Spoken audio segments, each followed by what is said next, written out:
Namaste, and welcome to the Som Yoga and Ayurveda podcast. A space to dive into how we as humans can live more intentional, ethical, and sustainable lives. And how we can come into harmony with ourselves, others, and nature in the process. We share tips to help you cultivate a healthy body, calm mind, and a strong purpose through traditional Vedic wisdom of yoga and Ayurveda. My name is Aaron Petty. I'm a yoga teacher, a teacher trainer, and a yoga therapist, but above all, a student of this great tradition. My name is Paige Taylor. I'm a yoga teacher, an Ayurvedic health consultant, an advocate for sustainable living, and a lover of all beings. And on this week's episode, we're going to be diving into the question, is yoga a cult?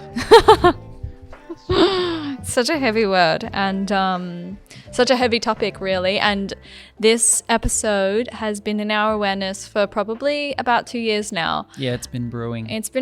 And we've been waiting for the right time to share our feelings and our thoughts. We've been waiting for the integration. We've been waiting for just the right moment to arise. And last week, in real life time, I'm not sure when you're listening to this, it was Guru Purnima, which is a special occasion in the Vedic calendar that happens once a year. Purnima is the full moon, and the Guru is this specific full moon, which they say is the brightest full moon of the year. Yeah, and I was looking at the news and it was like super moon, big bright moon. And it is. It's seen as the biggest, brightest moon of the year, which means that it's the moon that best illuminates the darkness. And that's really what the Guru is. So I want to start with a story because you know how much I love stories. Yeah, you do love a story. So it's a story of the first yoga class that I ever went to. And I don't know what your experience of your first yoga class was. It was probably with your auntie, so it was a bit safer. Yeah. But for me, it was like going into this studio and I had no idea what yoga was. I had no idea what a yoga studio was about. I didn't know anything about it. And I remember doing this class. There was, 20, 25 people in this class. Everyone got all sweaty. And then at the end of the class, they chanted Om. And I remember the first time I had that experience, the words that came into my head were, is this a cult? Yeah. And I don't think it's an uncommon thing. No, I definitely don't think so. I know as like business owners, we are so aware of, making sure that new people that come in feel like heard and accepted and just like feel really welcome, because it kind of is a little scary if you have no idea what's going on, especially our studio. Like we're not really like that of much of a modern approach. We're very traditional, and there's the big deities on the altar, and there's no feet towards the altar, and there's all these kind of like things that arise in our studio, and there is a lot of chanting Om, depending on what class you go to. But yeah, there's a lot of things that we know that if we just get a completely new person to yoga, that it can be a little bit confronting. Yeah, for sure. And I think the reason for that is that yoga is not a mainstream activity. And it is, but it's classified as exercise. Yeah, but even then, like, it's not mainstream exercise, even if you were taking that approach. There's all of these other elements of the practice that kind of make their way in. And at their very essence, they are kind of religious practices. Yeah. And I think that blending between what is a traditional religious practice and then a modern exercise practice is what kind of makes yoga a bit culty. So I think that as we dive into this episode, I want to do like a bit of a disclaimer. Yeah, good idea. Maybe that some of the topics that we'll discuss may be a little bit triggering for some people. Especially if you've had experiences in a high demand group or you've been involved in a cult or something yourself. Or if you're very invested in your identity as a yogi. Yeah, or in a very specific lineage of yoga. And that the information that we share is just our experience and our understanding and our perception of it. And that it doesn't mean that it has to be yours, and it doesn't mean that we're, influencing your ideas based on this as a cult leader would. But it's just been on our hearts. And I think that especially as business owners, especially as yoga teachers, there was a shift for us in the last 2-3 years that we haven't really voiced publicly. And I think that needs to be addressed. And so welcome to this episode. Thank you for joining us. And there's nothing too heavy in here. Like, don't worry, we're not the cult leaders, and it's all good. That's something a cult leader would say. Only cult leaders feel the need to say that they're not cult leaders. I don't know how to introduce this episode. Just bear with us. I'm gonna start. So I think what we're trying to get at is that yoga is not all love and light. And as much as us yoga teachers try to portray that, there's actually a very dark side to yoga history that is not often talked about. And because it's not often talked about, it's something that a lot of people don't know about. That especially in the last 100 years or so, there have been some very dark and disturbing things that have happened in the name of yoga. And I think that shining a light on this can be helpful to us in shaping the way that we practice and shaping the way that we receive yoga. Because it's really about context, and it allows us to become more selective around where we find our information and how we view the information that we're receiving, and also how we choose to practice our yoga. Yeah, and going back to this idea of guru, like shining the light on darkness. We speak about it so much in our trainings and in our classes and in our podcasts that when prana shines light on things, it does not discriminate on what it shines light on. And so thus these things can be uncomfortable to chat about, and they can be just uncomfortable. Yeah, and I think that's part of the essence of yoga, is that we are looking for the truth. Yeah. And sometimes in the pursuit of truth, we find things that are uncomfortable. And I think for us, this was massive. Yeah. Like we found some uncomfortable things. Yeah, we were so and still are so invested in yoga as far as like our very identity. We both are yoga teachers. We are yoga business owners. We're yoga practitioners. Our whole life is built around yoga. And so when this specific topic came to the surface for us, it was very confronting. And I think for me personally, it had me questioning, well, is this the path that I want to be on? Do I want to continue practicing and teaching yoga? Do I want to continue sharing this with my community? I remember going on a walk with you and you being like, I'm not going to teach yoga anymore. Yeah. And I was like, no. No, you can't do that. Yeah. Okay. So first I want to dive into what is a cult, because I think that it's a term that gets thrown around a lot. Too much almost. And I mean, even in pop culture, there's like celebrities have a cult following. Yeah, like cult comes from the word culture. Yeah, for sure. So I ripped this off of Wikipedia, and it's just the Wikipedia description as to what is the meaning of the word cult. Okay. Cult is a term in most contexts pejorative for a relatively small group, which is typically led by a charismatic and self-appointed leader who excessively controls its members, requiring unwavering devotion to a set of beliefs and practices which are considered deviant or outside the norms of society. This term is also used for a new religious movement or other social group which is defined by its unusual religious, spiritual, philosophical beliefs and rituals, or its common interest in a particular person, object, or goal. This sense of the term is weakly defined, having divergent definitions both in pop culture and academia. So, for the context of this episode, we are going to define a cult as a religious or spiritually oriented group surrounded by a charismatic leader. That group is usually a high demand group and expects its followers to adopt a certain set of beliefs, lifestyle, and practices. And it usually isolates the members and exploits them for the leader's financial gain.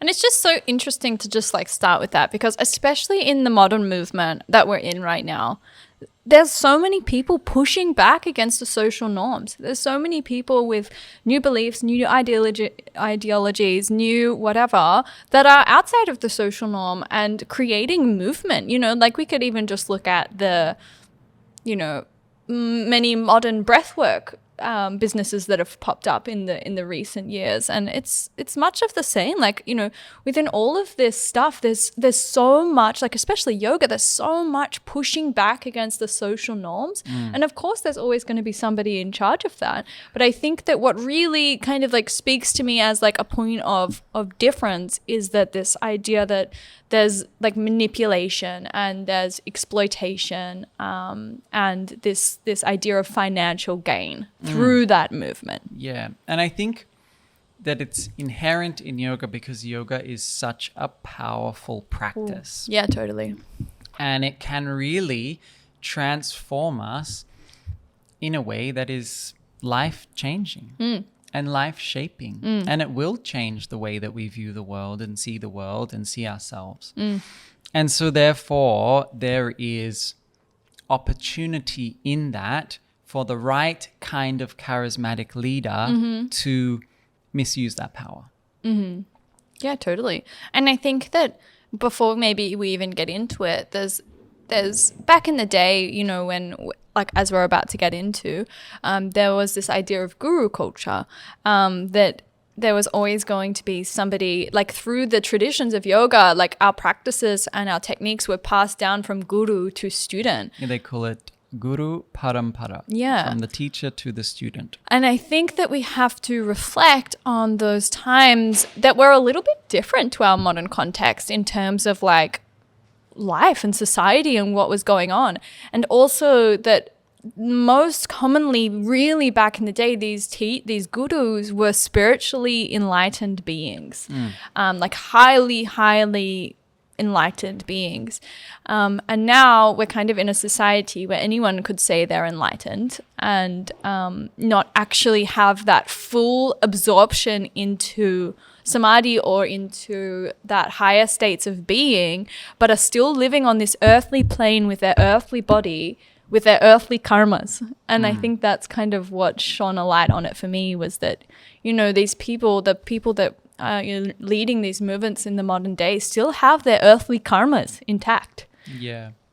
And I think that a lot of it comes down to perceived authority more than anything, that it's like in the modern day, we can create a podcast. We can put out pictures or videos of us saying whatever we want to say. And with the rise of social media and, you know, even just in the modern social climate, there's almost like a yearning for religious leaders because we don't really have that in our culture. Like, I don't know, I grew up in a school and the religious leaders, the religion teachers were kind of like the dorky ones. And they didn't really have any of the students' respect. And therefore, I think there's just like a societal yearning for someone to show us the way. Totally.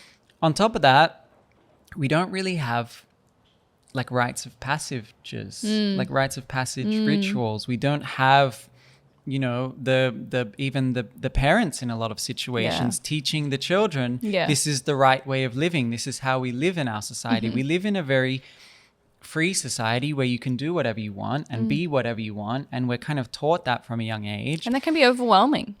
Yeah. And so it kind of creates this landscape where it's very easy for us to fall under the influence of a teacher. Yeah. Especially someone that claims to know all the answers and live the right way and, you know, have access to God. So, I think back to where we started was that the yoga tradition was spawned within what we could call guru culture.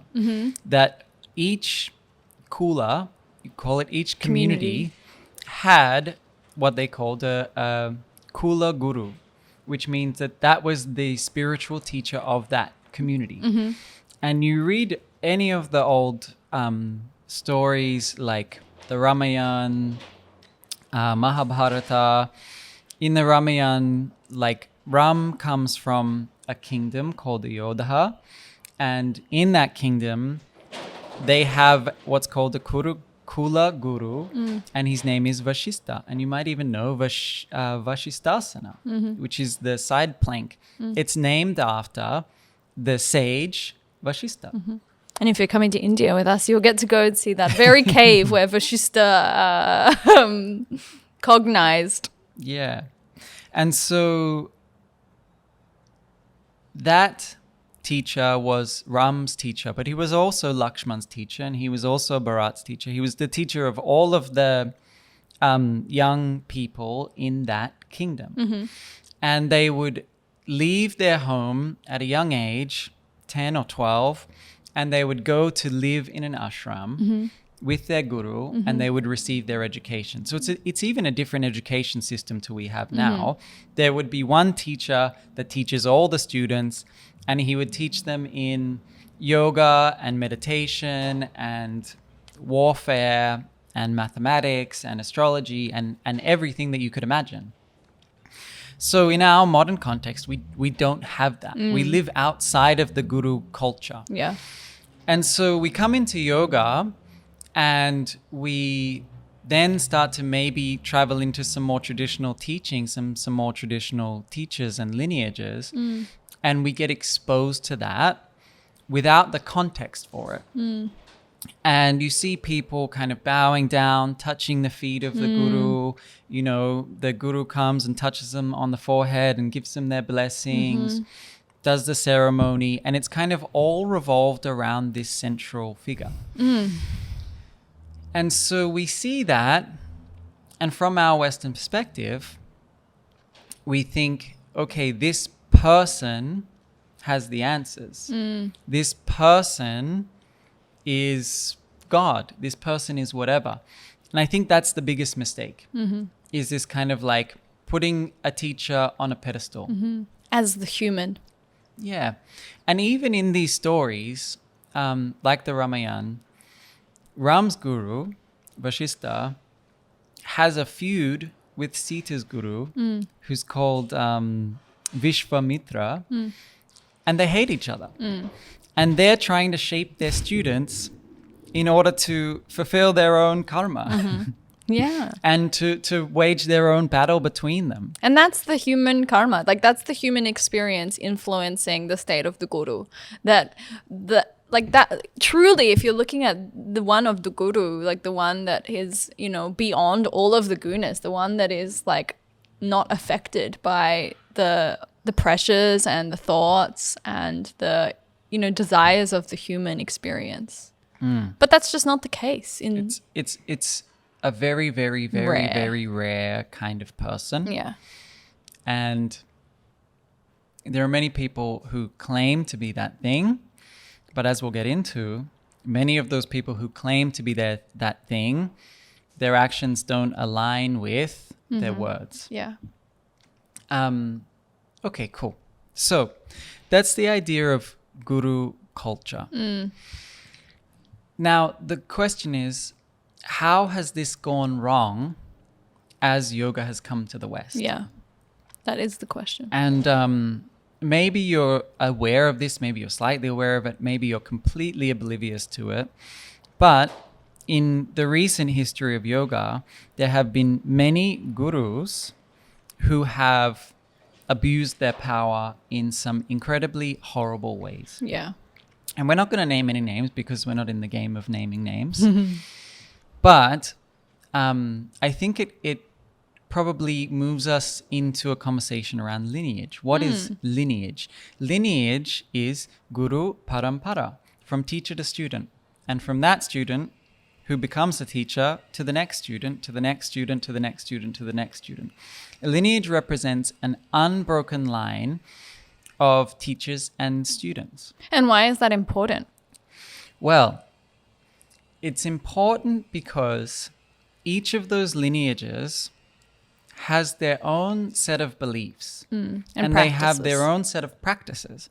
They have their own way of understanding yoga and they have their own way of applying yoga, which means that every lineage you visit, the yoga will be completely different. Or maybe similar.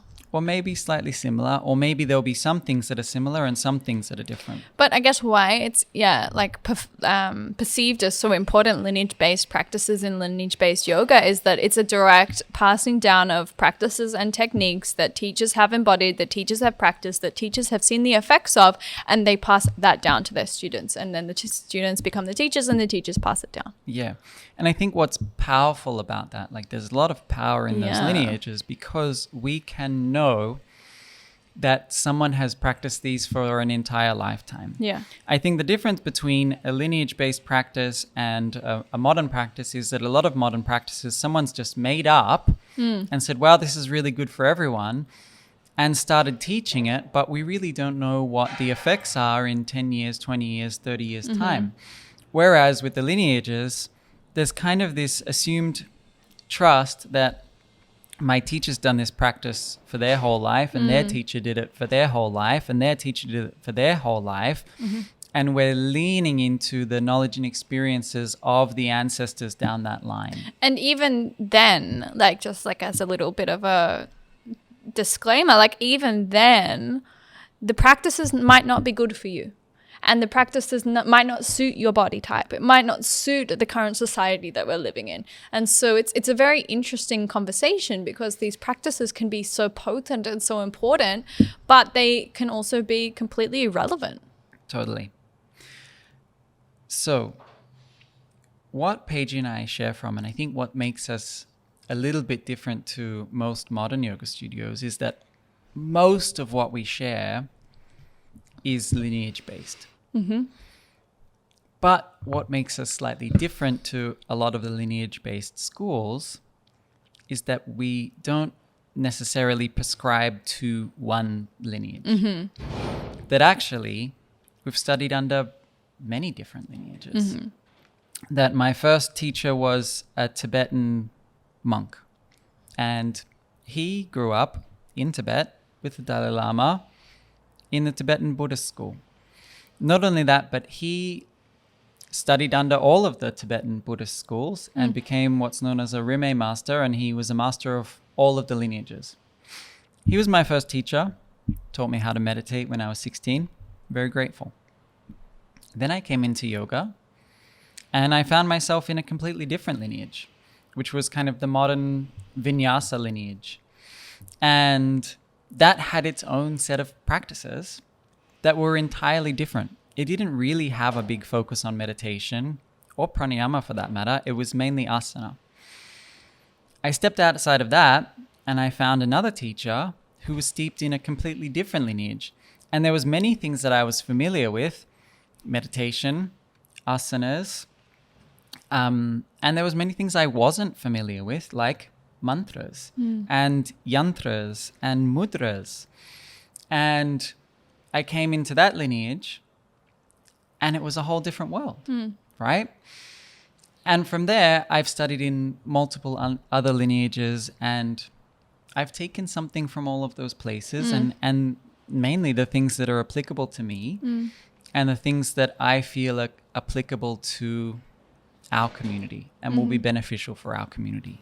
And I think that's so important. I think that when we look to the idea of guru culture or the idea of cults in general, one of the discerning points is that there's an opposition to beliefs that are outside of the system that you're following. And I think that exists within everything. But it's a very interesting position to be in, to be able to take a open mind without any tainted illusion, to be able to perceive things in different ways that are different to yours. I know that, even for an example, like when I went fully vegan, that there was this, opposition of my beliefs, that I couldn't understand, and I had no empathy for the people that chose to eat meat. And that was a limit of my experience and my beliefs and my values, because, you know, if I cared so much about the empathy and the compassion for these animals, but then I had no empathy or compassion to people that didn't align with the same values as me, like there's a contradiction there. Yeah, for sure. And so I think this is what's gone wrong in modern lineage-based yoga, is that people fall into a specific lineage, and that lineage is built around a central teacher, and the teachings are the interpretation of how that teacher sees the world. And I think there's no wrong in that. Like, I think that if you are in a single lineage with a single teacher, and that you are practicing and that you are getting out of that lineage and those practices what you perceive to be, you know, an incredible experience, then that's great. I think the only advice that I'd give into that perspective is that you just keep an open mind constantly and always question things. And it doesn't have to be in a negative way, like, oh, you know, does this really work, or who really are you, or anything like that. But it's just constantly like questioning your own identity, questioning your own beliefs, questioning your practices and like why they've been given to you. Just like keep a mind that is curious. Yeah, curiosity. Yeah. Cool. And so, yeah, I think going back to the where has this gone wrong, we see this rise in these yoga lineages, or not even the lineages, but these yoga cults that are a teacher calling themselves a guru and then abusing power. And what does that look like? There are so many examples of this. And I don't want to name any names, but we see these kind of like teachers with huge followings that have hundreds and hundreds of, if not thousands of students going through these teacher training programs, bowing down to them, and the teacher's telling them, this is what you have to believe, this is how you have to practice. It starts to isolate the students from their friends, from their families, to a point where that teacher becomes all-powerful and starts to abuse their power, whether that's through sexual abuse, verbal abuse, financial abuse. You know, the teacher keeps asking for money, more money, more money. The students don't have any more money to give, and therefore they're kind of stuck in this situation where all of their money is going into this teacher or this foundation, whatever it's called. And they're finding it hard to make ends meet. They're not able to have any other social commitments or life outside of this organization. And then bad things start to happen. Yeah, and I mean, we've obviously said we're not naming names, and that's for, really important reasons to us, but you can do so much research into it, really. You really could. If you go onto Google and you type in yoga cults, there's hundreds of examples of this. Yeah, and I think that when we had our own experience that we'll go into in a moment, that really opened the can of worms to open the blind eyes that maybe a lot of our teachers had taken in the past, and us as well, and just really see and find the truth. Like Aaron said, that's what yoga's all about, is finding the truth, and we can't be afraid to find that truth, even if it's a little uncomfortable. And I think like if your yoga practice and your yoga teacher are limiting your capacity to experience life and to experience yourself, it's maybe time to start asking some questions. Yeah, totally. Now, in a lot of these situations, the group is built around an ashram setting where you may go to a specific place where this specific lineage is taught, and you would kind of be able to stay there for months, if not years on ends, to be learning yoga from this specific teacher. And it's not always like that. It's not always the case. Sometimes it happens online. Sometimes it happens where you go and then you go home. And a lot of the great influences of this, I guess, back in the day was when the yoga started to transition away from India, and that teachers sent their students out to go teach in America mainly as the first option. Yeah, and then Australia. And then Australia. And just the change of modern context and the change of modern society in these places have, greatly affected this whole issue. Cool. So let's maybe talk to our personal experience a little bit. So we, at a certain point, started studying with certain teachers.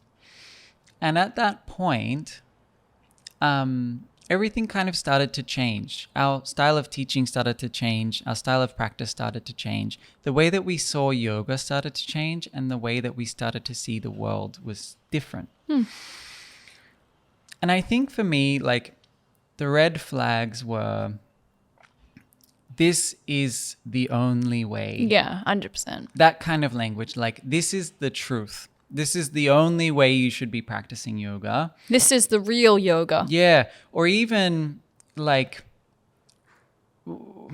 language as to like everyone else is wrong. Like everyone else has it wrong and we have it right. And so if you stick with us, you will be carried towards greatness and everyone else will be left behind. This was the kind of language that we were receiving from our teachers. And it's enticing. Super enticing because it's like, oh, okay, well, if everyone else is wrong and I'm right. And it makes sense in my body, you know, like these practices work for me. These practices make sense for me. Like, oh, it makes sense that that's the situation. Yeah. Yeah, for sure. And every claim had a practice or something to back it up. So we kind of got really invested in this.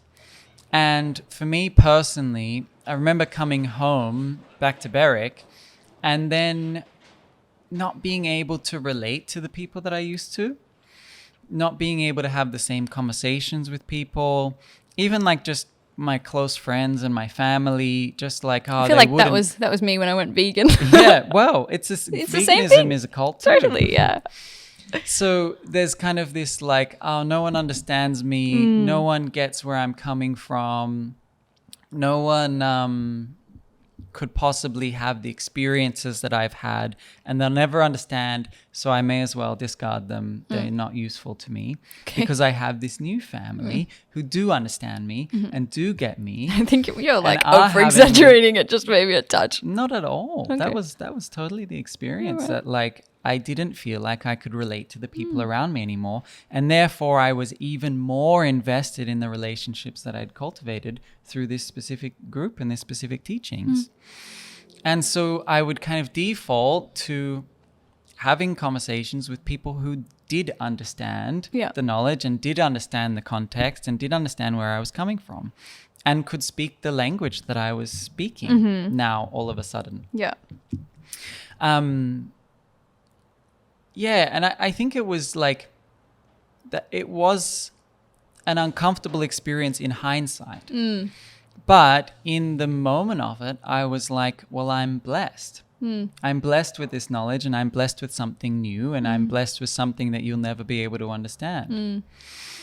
So for me, there was kind of like a relationship breakdown. And I think that happens coming into yoga in general, but this was like an accelerated relationship breakdown where I just felt like I didn't have any friends and I didn't have anyone who understood me except for these people that I was learning from and the people that I was learning with. And what, this was like prior to me? Yeah. Yeah, okay. Yeah. And so, well, it's funny because when I met you, the reason same. that I was so attracted to you was because you were within the same lineage and you understood everything. Yeah. Bloody heck. And I was like, wow, what are the chances that there's this one girl that's involved in this same lineage that I am that will understand me in a way that no one else could? And I mean, I think my experience is quite different. Like, just like, I don't know, I don't know how to put it, but like, I just like didn't really think anything of it. And like, you know, and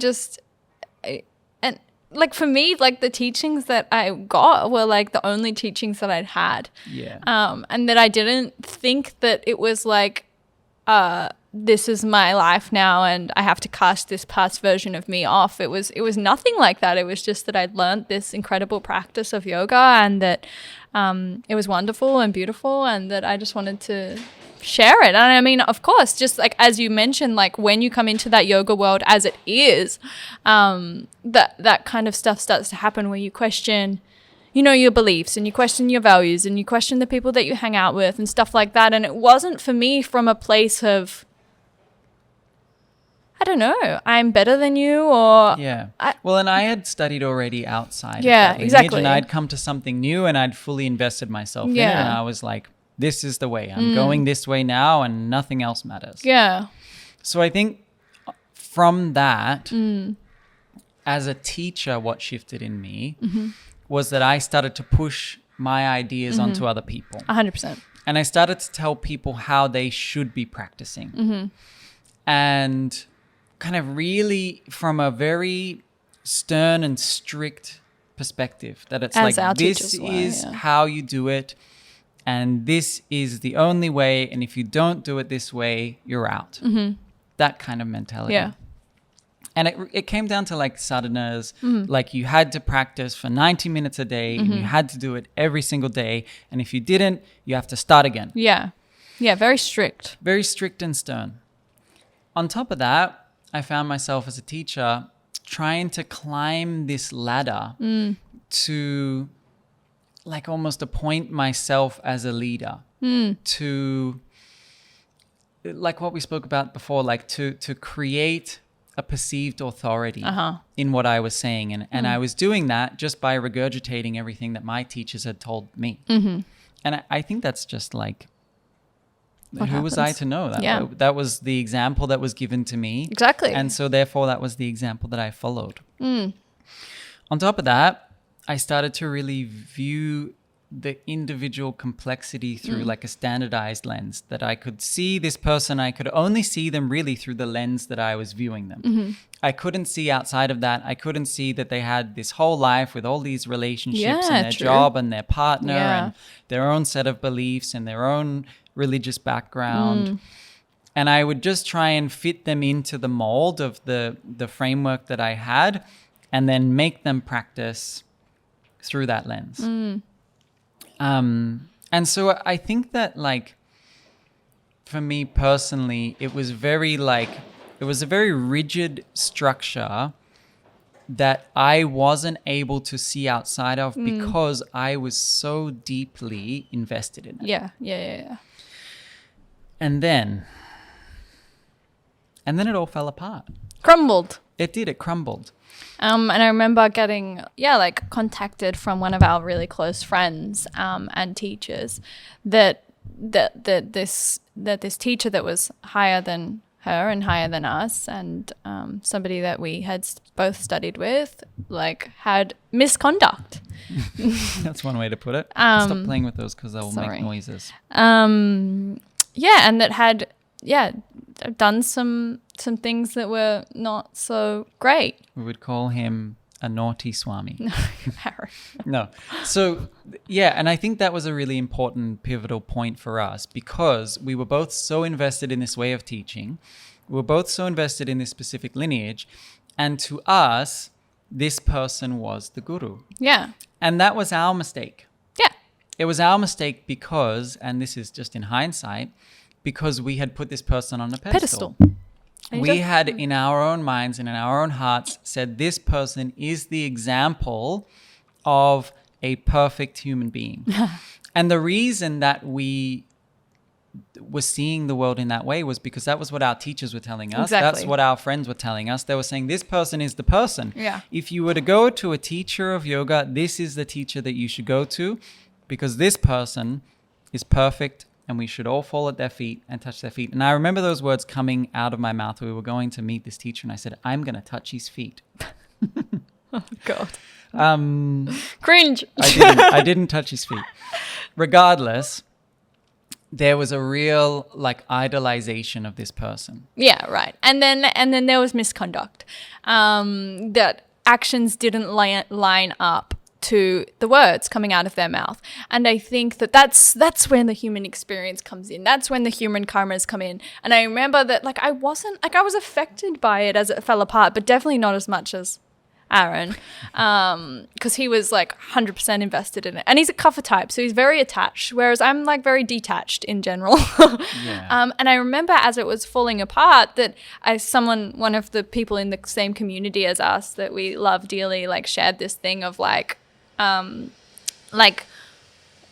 don't remember the context, but it was like the guru is a cooked goose, or like, I don't remember, but that's what came up. But what I took from it in the entire post, not just that one sentence, was that these people are still human. And if they haven't transcended the complete human experience, then they're still affected by the gunas, by the karmas of the human experience. And that we all have these karmas that always are at play with silly things that happen to us, and that was just something that played out in their life. And it was confronting for us, because it was like, oh my gosh, like I've just invested my whole, beliefs and my money, and not all of our money, of course, but just little bits of money. A lot of our money. Into this teacher, and that they were not who we thought they were. Yeah. And it was uncomfortable. It was uncomfortable. Because we really, in our idealistic minds, wanted there to be an example. Yeah, and we wanted to be a teacher. Like, we wanted there to be a teacher. We wanted to be somebody that we could always go to, that would have the same context as us, and that could answer the questions as us.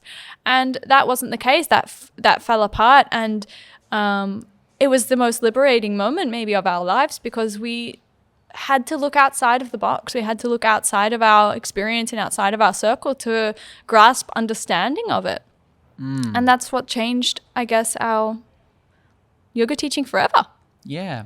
And not only that, but we had to look inside. Yeah. We had to look inside. Yeah. To really start to discern, well, as I break away from this belief structure, which part of it is relevant to me? And what do I trust? Yeah. Who do I trust?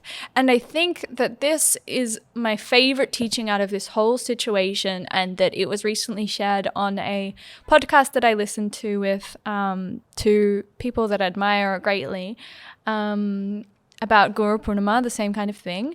And that the idea is that if you study under a teacher and then you no longer study under a teacher for whatever reason, like the teachings are still relevant. Yeah. Like that you still can take whatever you learned, whatever you embodied from that teacher with no taint. I mean, like, you can taint it if you want, like these teachings are tainted by that person, but it's just that person having a human experience. But the teachings and the practices, if you felt the power of them, if you felt an embodied understanding of them, and if they feel relevant for you, then take them.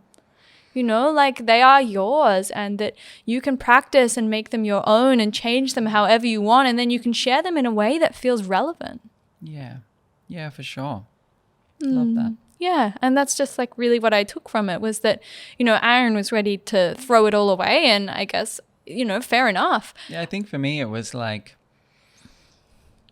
if I'm following these teachings and this is where they end up, no, I don't thanks. want to follow them at all. Yeah. And, Aaron really went through this whole crisis about how to not become a cult leader, because he was worried that, like, what if that ever happened to him? And, I think there's just such different circumstances involved. And that's why we're a 50-50, ownership of business, that there's never going to be space for that to happen. And Aaron is just not that kind of person anyway.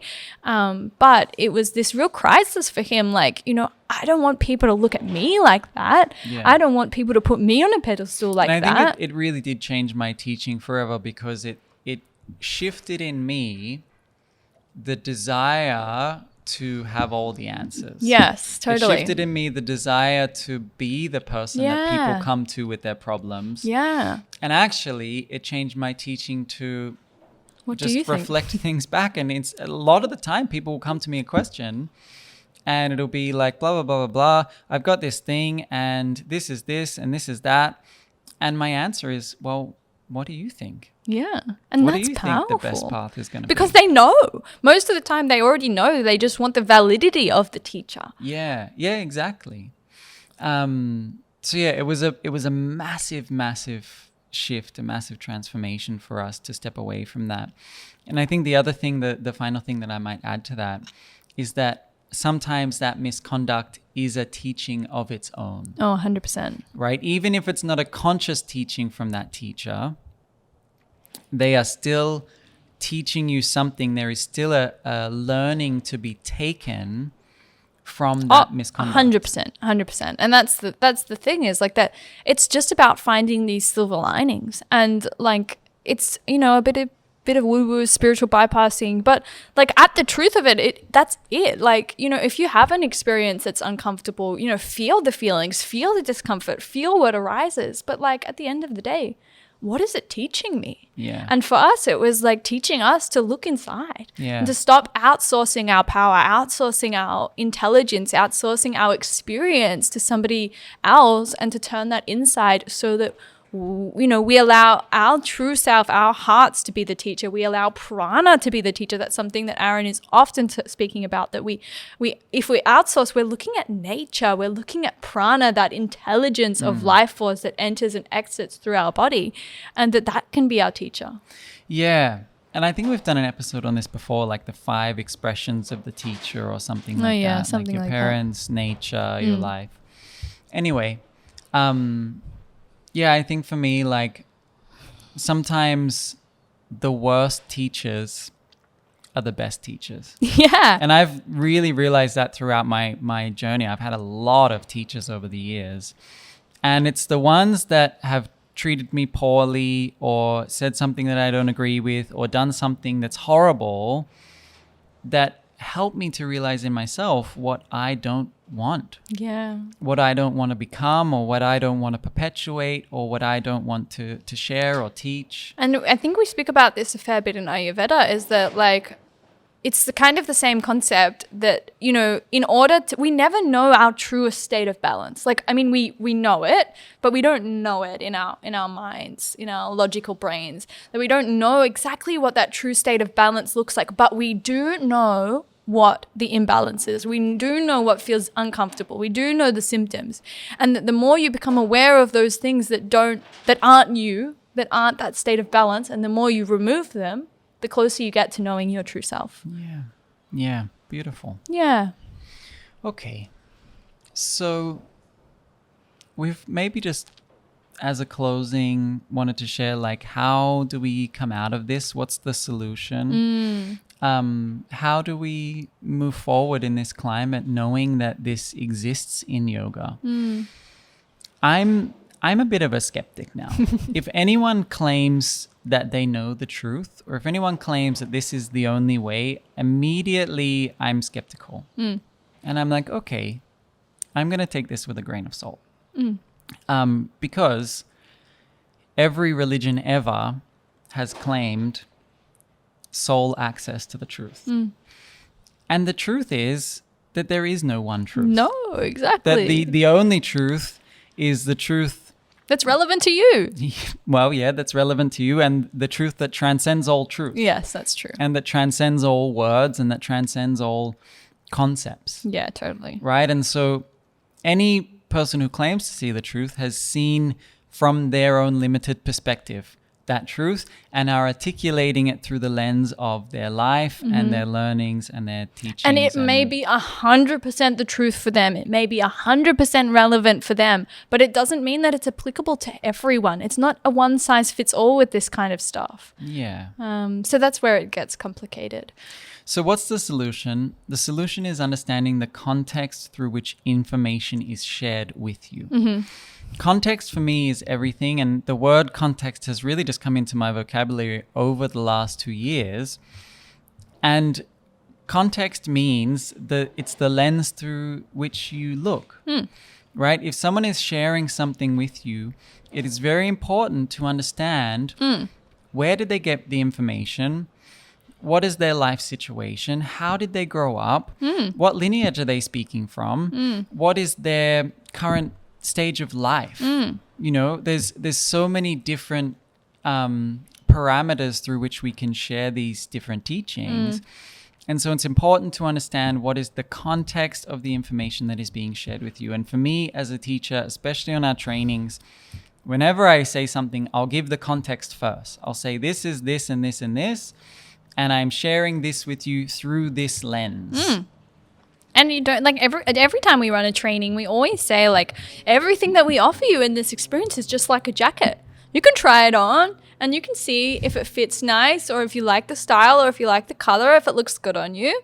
And if you don't, you can just take it off. Yeah, exactly. That it's just like context and information and practices that, you know, we have learned and we have experienced, because that's all that teacher training ever is the experience and the culmination of practice of whoever you're studying under. Of course, there's going to be perspective bias, but the best that we can do as yoga teachers and yoga teacher trainers is to offer the perspective and then offer multiple different perspectives and start conversation. Well, what do you think? How does that sit for you? What are your beliefs? What are your opposing thoughts on this? And allow that starting of questioning to happen, that critical thinking that's so important and so needed. Yeah, and I think that is something that we really take pride in with our trainings, is like there's never a one size fits all and there's never a right or a wrong. And even just in our yoga studio in general, like if somebody comes in and is like, this is not for me, cool. Yeah. You know, like we fully understand and appreciate that our style of yoga and what we have to offer is not for everyone. And we don't want it to be, you know, like we're happy to have the people that are interested and invested, and the people that aren't, we don't take it personally. We don't take offense. Like, that's cool. And we don't try to convert them. No, we just say like, oh, how about this studio? Have you checked them out? They might be a good fit for you. And we pass it off because, you know, there's nothing worse than somebody trying to hold on to something that isn't right for them. Yeah, because at the end of the day, we're just sharing the yoga that works for us, and we're sharing the yoga that we think will be a good fit for the community that we have. Yeah. And that community is the Barrett community. And on top of that, it's ever growing and ever evolving, especially as us as teachers. Like we are studying so many different things at so many different times, and we're constantly seeking out different perspectives and different teachings on certain things that we, you know, teach so differently to the way we taught 3 years ago. I mean, not so differently, but quite differently. It's just a different perspective and it's a different lens that we share the teachings through. And I think that's also part of the solution, is finding more context for yourself. Like study under different lineages, study under different teachers. Learn from different people and find the correlations and find where that balance of truth sits for you. And that's the thing, is that like it's so important. Context is so important for everything in life, but specifically when we're talking about yoga and Ayurveda. Like even when I'm speaking in Ayurveda with people, you know, it's like, oh, I'm experiencing this symptom. And it's like, cool. You know, people say that to me all the time. What's an Ayurvedic remedy for this? And it's like, come on, that's not how it works. First of all, give me the whole bloody context. You have to fill out a 60-minute form so I can know everything that's going on, and then I can tell you this thing. And it's funny because, you know, this happened to me recently with someone I love very dearly, and it was like, I want an Ayurvedic remedy for this. And I was like, cool, well, it's probably to do with this, like your complete diet. Like these are the things that I know they eat all the time that are triggering it. And then it was like, okay, well, I'm not really willing to change that. And it's like, cool, but like, then I can't help you. Then Ayurveda can't help you. You know what I mean? Anyway, that was a bit of a side note, but context is so important. Yeah. And it's the same with yoga therapy. Like people will come to me with a diagnosis. Yeah. Yes. I've got this disease. I've got that disease. I'm having this problem. The doctor told me this. But how do you experience it? How do you experience it? Yeah. Because without your context, the disease is irrelevant. Nothing, Right? And I have multiple clients with the same disease, but completely different symptoms. Exactly. They have completely different experiences. Maybe one person, their disease gets triggered by the heat, and the other gets triggered by the cold. Yeah. And it's like, well, if I just took everyone with that disease, lumped them into a category and said they're all sensitive to heat, the one that's sensitive to cold is going to have absolutely horrible time. And that's the problem with modern medicine, but that's a whole different story. That's a different story. It's a cult of its own. So that's another. And I think the main thing is just like, the more context you can have in relation to your yoga practice, the more equipped you will be to combat this issue. And self-reflection, self-study, That's what I was gonna svadhyaya, say like was the next it's one. just so important to be constantly reflecting about how you feel about certain things, about how it feels in your body, how it feels in your practice, how it feels for you, you know, like you don't have to take everyone's perspective on as your own. Just, you know, the more that we become in tune, and that's what yoga really teaches us, is like how to become in tune with you and your experience and your highest self. And then from that place, you make educated, empowered decisions and actions. Yeah, for sure. I think that's really important. That like at the end of the day, yoga practice is not designed to connect you to someone else. It's to connect you to yourself. And the more deeply you can connect to yourself, the more agency you have to make the decisions and take the actions that will move you towards a state of health, a state of yoga, a state of enlightenment, whatever that is that you're chasing through your practice. Yeah, and that's okay if you are studying under a teacher. Yeah. Like that it's okay if you're studying under a teacher. This podcast is not that you shouldn't study under teachers, because we still study under teachers. Yeah. But it's about having the critical mind and the curious mind to think outside of the square and to take everything that gets taught to you and apply it to you and your experience and your context, and then share from that place. Yeah. And if something doesn't fit well with you, then you don't have to take it on. And it doesn't mean you have to let go of the teacher. Yeah, for sure. I often have debates with my teachers about trivial things and about very serious things. Yeah. And sometimes we come to a conclusion and sometimes we just don't. And that's okay. And that's okay. Cool. The final thing is just taking accountability. Taking accountability for yourself, being honest with yourself, being honest with others, especially as teachers. Like if you make a mistake or if you don't know the answer, take Own it. accountability. Yeah. Just own it. Exactly. I don't know. I don't know. Let me check with my teacher. I don't know. Let me do some research. Like there's literally no harm in saying that. And I don't know what part of us, especially in this community, thinks that we have to be the ones that know it all, because, oh my goodness, it's vast. It's so vast. You could never know it all, ever. Yeah. That like there's power in being like, oh, I actually don't know the answer to that. Let me do some research. Yeah. Yeah, and doing the research and then coming to a conclusion and then testing it, and maybe it works and Maybe it doesn't work. Exactly. Cool. And I think the final thing I'll share is a phrase that I really love, that a yoga teacher is no more and no less than a friend. That you should see your yoga teachers. Yes, they're your teacher, and yes, there should be a mutual respect, and yes, there should be the context for that relationship, that in the context of this relationship, I'm the teacher, you're the student. But you should only ever see that person as your friend. You should not see them as someone that's higher than you. You should not see them as someone that you want to aspire to be. You should not see them as someone that you want to elevate yourself to, you know, be in line with. But they're a friend, and to realize that the best friends, they challenge you in a supportive way, and that they don't impose their beliefs on you, but they do push you toward growth and shine lights on things that are maybe uncomfortable or maybe that you can't see for yourself. I think that if you can find a teacher that supports you in that way, that challenges you, but levels with you and treats you as their equal, then you've found a good teacher. Totally. And it's also really helpful if your teacher has a teacher.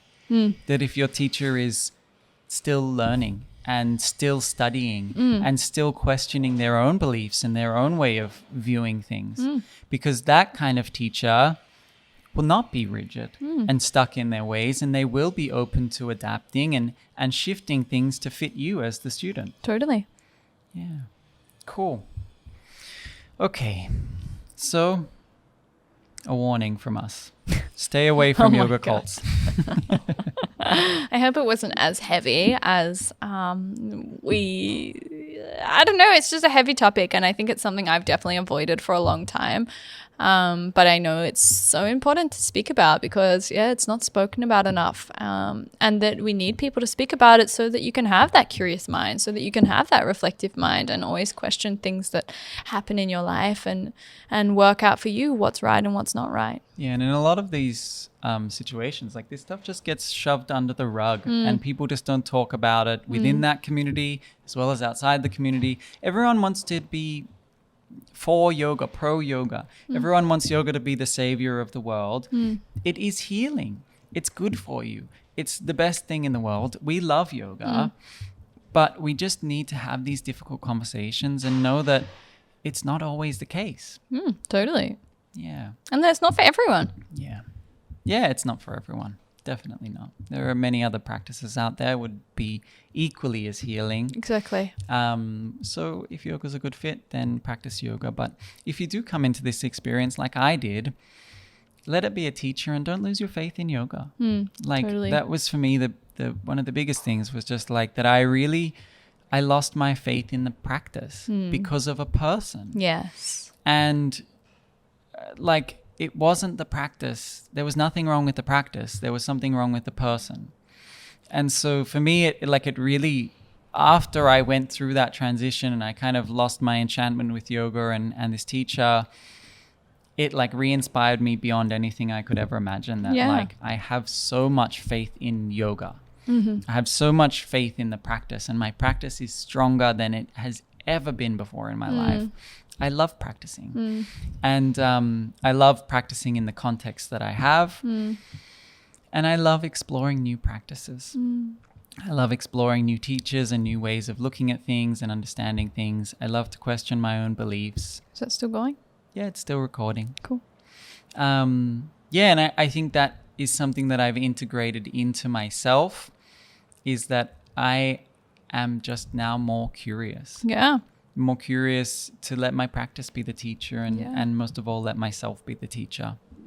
Yeah, that's it. And we can always look to that inner guru that lives inside, that is our soul, our consciousness, our awareness, whatever you want to call that. Yeah, and that there's nothing but gratitude for those who have led the way before us and before you, and that experience of gratitude for the people that have passed down what they know and what they have experienced to us, whether we choose to continue to learn from them or we choose not to, but that essence of gratitude for this great tradition as it stands, as with all the impurities and imperfects of this human experience, gratitude for that. Yeah, for sure.